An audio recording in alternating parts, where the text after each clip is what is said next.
प्यार गे। आई तो हर डोली न जैतौ दोसरा दुआर गे। किस्मत में लिखल रहतै जदि तोहर प्यार गे। आई तो हर डोली न जैतौ दोसरा दुआर गे। जर तो जहिया अगिया में है मजनुआ, देखल अभी है के जान।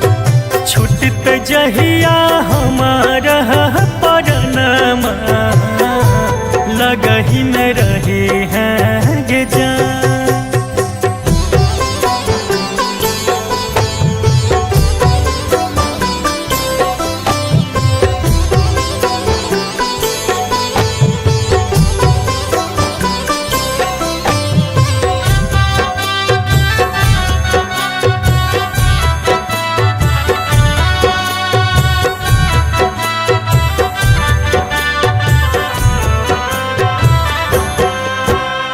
मिले है धोखा प्यार में, कहल के सब जान गे।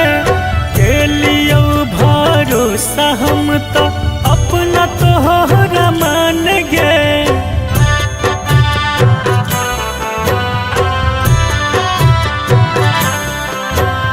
मिले है धोखा प्यार में, कहल के सब जान गे।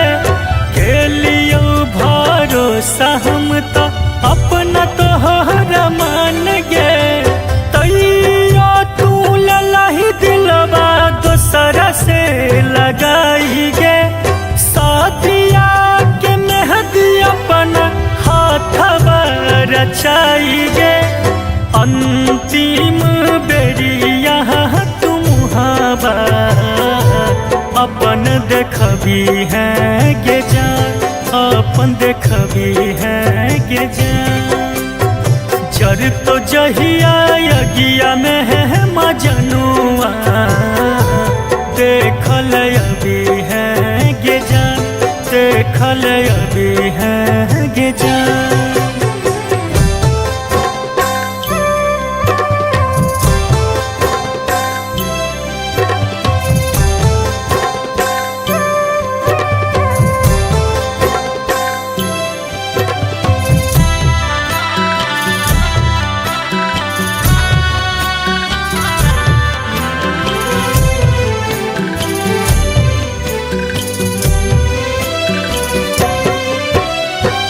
अब लागल है तो घरबा में तोरो में हमान गे।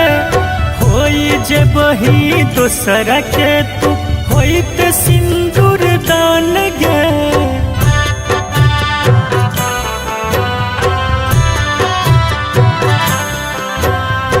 अब लागल है तो घरबा में तोरो में हमान गे। होई जे बही दोसरा के तू होइत सिंदूर दान गे। तू गो शरीरिया में रहे कही जान गे। हे जे अलग कोना बचतै परान गे। हे तो जहिया गरुड़ पुरानमा, सुनल अभी है गे जान। सुनल अभी है गे जान। जर तो जहिया अगिया में है मजनुआ, देखल अभी है गे जान। देखल अभी है